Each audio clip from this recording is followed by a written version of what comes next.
లోకేష్ని deputy CM ఉమ్, చేయాలి అనే డిమాండ్లు మనకి మొదలైనాయి. అది మహాసేన్ రాజేష్ నుంచి ఓపెన్గా మొదలైంది. అక్కడ ఉమ్, నుంచి శ్రీనివాసరెడ్డి పాలిట్ బ్యూరో మెంబరు, దాని తర్వాత Somireddy Chandrasekhar Reddy ex minister politburo member, తర్వాత వర్మ పిఠాపురంలో తెలుగుదేశం నాయకుడు, తర్వాత Adireddy Vasu MLA um, Rajahmundry urban. ఆ, ఫైనల్గా చంద్రబాబు ముందే దావోస్లోని టీజీ భరత్ మంత్రి ఉమ్, ఆయనతో సహా అందరూ కూడా డిప్యూటీ సీఎం చేయాలి అనేది ఒక డిమాండ్ ఓవరాల్గా వినబడింది. ఉమ్, అయితే దీనికి కౌంటర్గా జనసేన వాళ్ళు కూడా తీవ్రంగా మాట్లాడడం మొదలుపెట్టారు. డిప్యూటీ సీఎం చేయండి, మాకు అభ్యంతరం లేదు, కానీ మా వాడిని సీఎం చేయండి. ఎందుకంటే 2.5 సంవత్సరం చంద్రబాబు ఉంటే 2.5 సంవత్సరం పవన్ కళ్యాణ్ సీఎంగా ఉండాలి. చంద్రబాబుని మరి గవర్నర్కి పంపిస్తారా, వైస్ ప్రెసిడెంట్కి పంపిస్తారా, కేంద్ర మంత్రికి పంపిస్తారా, మీ ఇష్టం ఉమ్, అన్నట్టుగా వాళ్ళు ఓపెన్గానే, కిరణ్ రాయల్ కూడా మొన్న తిరుపతి లీడరు ఆయన కూడా మాట్లాడాడు. ఉమ్, ఓపెన్గానే జనసేన వాళ్ళు మాట్లాడుతాం. దీంతో ఒక్కసారిగా ప్రాబ్లం అయిపోయింది. అంటే ఈ రెండు పార్టీల మధ్య గొడవలు జరుగుతున్నాయని, దాంతో పవన్ కళ్యాణ్ ప్రెజర్ చేసినట్టుగా చెప్తున్నారు. దాంతో ఉమ్, చంద్రబాబు తమ ఇక్కడ పార్టీ నాయకులకు చెప్పారు. సో అధిష్టాన వర్గం నుంచి, అంటే పార్టీ ఆఫీస్ నుంచి ఉమ్, అందరికీ నోటీసులు వెళ్ళాయి, ఇక మీద మాట్లాడొద్దండి అఫీషియల్గా దీని విషయం మీద అని. ఉమ్, అట్లాగే ఇటు పవన్ కళ్యాణ్ కూడా చెప్పడంతో జనసేన నుంచి కూడా అఫీషియల్గా అందరికీ నోటీస్ ఈ విషయం మీద డిస్కస్ చేద్దాం. అంటే అసలు ఇది ఎందుకు వచ్చింది అవును అంటే, సార్. వచ్చిందంటే దీని వెనక ఏదో ప్లాన్ ఉంటే ఊరికే రాదు కదా. ఉమ్, మామూలుగా రాజకీయాలు ఏంటంటే ఫీలర్స్ అంటారు, కొన్ని ఫీలర్స్ పంపిస్తారు జనంలోకి. ఉమ్, అంటే ఒక ట్రైల్ వేస్తారు, సీఎం డిప్యూటీ సీఎంగా లోకేష్ అంటే రెస్పాన్స్ ఎలా ఉంది ఓకే సార్. అనేది చూస్తారు. ఉమ్, అలాగే ఏమన్నా చంద్రబాబు దీన్ని ప్లాన్ చేసేస్తాడా? ఎందుకంటే గత కొంతకాలంగా 8 నెలలు అవుతుంది, దాదాపు 8 నెలలుగా పవన్ కళ్యాణ్ ఏం చేస్తున్నాడంటే ఈ ప్రభుత్వాన్ని ఇరుకును పెట్టే విధంగా చంద్రబాబుకి లోకేష్కి తలనొప్పి కలిగించే విధంగా పవన్ కళ్యాణ్ బిహేవ్ చేయడం మొదలుపెట్టాడు. అంటే పవన్ కళ్యాణ్ ఉద్దేశం వీళ్ళకి తలనొప్పులు క్రియేట్ చేయాలని కాదు. పవన్ కళ్యాణ్ ఉద్దేశం ఒక దెబ్బకి 2 పెట్టల్లాగా, ఒకటేమో జగన్ ప్రతిపక్ష నాయకుడు కాకుండా తానే ప్రతిపక్షంగా బిహేవ్ చేయడం. అది యాక్చువల్గా గెలిచినప్పుడే పవన్ కళ్యాణ్ చెప్పాడు. ఉమ్, ఎందుకంటే జగన్ని ప్రతిపక్ష నాయకుడిగా స్పేస్ ఇస్తే జగన్కి మళ్ళీ బలం పెరిగే అవకాశం ఉంది. పవన్ కళ్యాణ్కి అది ఇష్టం లేదు. ఉమ్, జగన్ పెరిగితే తను ఇబ్బంది. అందుకని జగన్ ప్లేస్లో తను ఉండాలి. అంటే తన బలం, ఓన్ బలం పెంచుకోవాలనేది పవన్కు ఉన్న లక్ష్యం. పవన్ లక్ష్యం ఏంటి? తను సీఎం కావాలని. అంతేగాని చంద్రబాబు కొడుకు, చంద్రబాబు మనవాళ్ళని సీఎం చేయాలని పవన్కి ఎందుకు ఉంటుంది? అవును సార్. చంద్రబాబుని సీఎం వరకు ఒప్పుకుంటాడు పవన్. ఉమ్, అది కూడా ఎప్పుడు తనకు అవసరం కాబట్టి. ఉమ్, యాక్చువల్గా ఎన్నికల ముందే 50% కూడా, అంటే 2.5 సంవత్సరం పవన్, 2.5 సంవత్సరం చంద్రబాబు అనేది కూడా వచ్చింది. అప్పుడు కూడా పవన్ ఏం చెప్పాడు, మనం అలా డిమాండ్ చేయాలంటే మనకు 30 సీట్లు రావాలి కదా అన్నాడు. ఉమ్, అంటే ఆయనకు కూడా ఆ ఉద్దేశం ఉంది.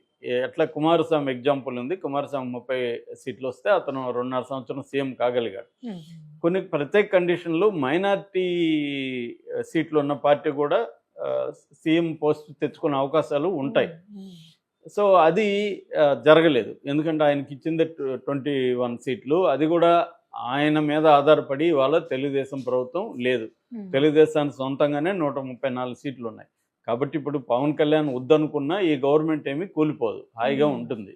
కాకపోతే చంద్రబాబుకున్న ప్లాన్ ఏంటంటే నెక్స్ట్ మళ్ళీ 2029లో ఎలక్షన్లకు వెళ్ళాలంటే జగన్ స్ట్రాంగ్ అనేది ఇప్పటికి కూడా అభిప్రాయం. జగన్ వీక్ అయిపోయినాడు అనుకుంటే చంద్రబాబు పవన్ కళ్యాణ్ క్యారీ చేయాల్సిన అవసరం లేదు. ఉమ్, తన సొంత బలం మీదే జగన్ని, పవన్ కళ్యాణ్ ఇద్దరిని ఎదుర్కొని మనం వెళ్ళొచ్చు అనేది ఆ కాన్ఫిడెన్స్ ఉంటే పవన్ కళ్యాణ్ని ఇంత భయపడుతూ పవన్ కళ్యాణ్కి బిహేవ్ చేయాల్సిన అవసరం లేదు. కానీ చంద్రబాబుకి ఆ కాన్ఫిడెన్స్ లేదు. మనం తెలుగుదేశం మీడియాని చూస్తే కూడా ఇప్పటికీ జగన్ని వీళ్ళే ఫోకస్ చేసి అతన్ని ఎంతసేపు జగన్ ఒక ఫియర్ని క్రియేట్ చేస్తున్నారు. సో లోకేష్ కూడా మళ్ళీ జగనే సీఎం కాడని గ్యారంటీ అడుగుతున్నారు. ఇవన్నీ మాట్లాడుతున్నాడు అంటేనే ఇంకా జగన్కి బలం ఉందని. ఎందుకంటే జగన్కి 40% ఓట్లు వచ్చాయి. వీళ్ళు చెప్పిన హామీలు ఇచ్చిన అవన్నీ నెరవేర్చే పరిస్థితి లేదు, డబ్బు లేదు. సో రెండోది బీజేపీ మీద డిపెండ్ అవుతామా లేదో తెలియదు, బీజేపీ స్ట్రాటజీ ఎలా ఉంటుందో తెలియదు. ఇవన్నీ చంద్రబాబు భయం అయితే ఉంది. అందుకని ఒకటి, తాను మళ్ళీ గెలవాలంటే చంద్రబాబు బీజేపీతో జనసేనతో వెళ్ళాలి, పొత్తుండాలి. రెండు, రేపొద్దున జగన్ని కంప్లీట్గా వీకెండ్ చేయాలంటే కూడా బీజేపీ సాయం కావాలి. అట్లాగే రేపు పొరపాటున మళ్ళీ ఓడిపోతే అక్కడ జగన్ బీజేపీతో కలిసి వాళ్ళు ఉన్నారనుకో, రేపొద్దున కేసుల్లో కూడా ఇబ్బంది అవుతుంది. అవును. తనకి ఇబ్బంది, లోకేష్కి ఇబ్బంది. ఇవన్నీ దృష్టిలో పెట్టుకొని చంద్రబాబు ఏం చేస్తున్నాడంటే పవన్ కళ్యాణ్ని భరించాలి మనం అనేది చంద్రబాబుకు ఉంది. ఆయనకి అంటే తెలుసు పవన్ కళ్యాణ్ ఇవన్నీ చేస్తున్నాడు, అయినా కూడా మనం భరించాలి. కానీ లోకేష్కి ప్రాబ్లం ఏంటి? ఇప్పుడు ఉన్న ప్రభుత్వంలో నేను చాలాసార్లు చెప్పాను, చంద్రబాబు ఏమో పాలసీ డెసిషన్స్, అభివృద్ధి వీటికి సంబంధించి చంద్రబాబు చూసుకుంటే, governance, day to day affairs ఎవరో ఓకే అంటే ఒక రకంగా పవర్ అనేది లోకేష్ దగ్గర ఎక్కువగా కేంద్రీకృతమైంది. పవన్ కళ్యాణ్కి ఇమేజ్ ఉంది కానీ పవర్ లేదు. పవన్ కళ్యాణ్ ఒక డీజీపీ నియమించే పరిస్థితి పవన్ కళ్యాణ్కి లేదు, ఒక టీడీ చైర్మన్ పవన్ కళ్యాణ్కి లేదు, ఇవేవి లేవు. తనకిచ్చిన కోటాలో జనసేనలో ఎవరెవరు ఉండాలో నియమించుకోవచ్చు, అంతే అతను. అంతకంటే గవర్నెన్స్లో, డే టు డే గవర్నెన్స్లో పవన్ కళ్యాణ్కి పట్టు లేదు. అందుకని పవన్ కళ్యాణ్ ఏం చేస్తున్నాడంటే ఈ ప్రభుత్వంలో ఏమైనా లోపాలు జరిగినప్పుడు తాను ముందు వచ్చేసి తానేదో ప్రతిపక్షంలాగా ప్రశ్నిస్తున్నాడు. మామూలుగా ప్రభుత్వంలో ఉన్నవాళ్ళు ఏం చేస్తారు? ఒక తప్పు జరిగితే విత్ ఇన్ ద గవర్నమెంట్ చెప్తారు, ఆ శాఖ మంత్రికి చెప్పడము, లేకపోతే చంద్రబాబు దృష్టికి తీసుకుపోవడం చేస్తారు. పవన్ కళ్యాణ్ ఆ పని చేయట్లా, పబ్లిక్ లేకి తీసుకెళ్ళిపోతున్నాడు. పబ్లిక్ లేకి తీసుకెళ్ళిపోవడం వల్ల వీళ్ళ చంద్రబాబు అండ్ లోకేష్ ఇమేజ్ దెబ్బతినే అవకాశం ఉంది. పవన్ కళ్యాణ్కి ఏముంది, ఒకవేళ వీళ్ళు కూటమి చీలిపోయినా రెబల్లాగా ఉండిపోగలడు పవన్ కళ్యాణ్. పవన్ కళ్యాణ్ పెద్దగా పోయేదేం లేదు. దానివల్ల పవన్ కళ్యాణ్ స్టేచర్ పెరుగుతుంది. రెండోది, దీని వెనక బీజేపీ ఉందని కూడా ఒక వార్త వస్తుంది. పవన్ కళ్యాణ్ ఉపయోగించుకొని బీజేపీ బలపడడానికి ట్రై చేస్తుంది. ఏంటంటే ఈ ప్రభుత్వాన్ని ఇరుకుని పెట్టడం అనేది బీజేపీ అజెండాని పవన్ కళ్యాణ్ అమలు చేస్తున్నాడని కూడా ఒక వార్త వస్తుంది.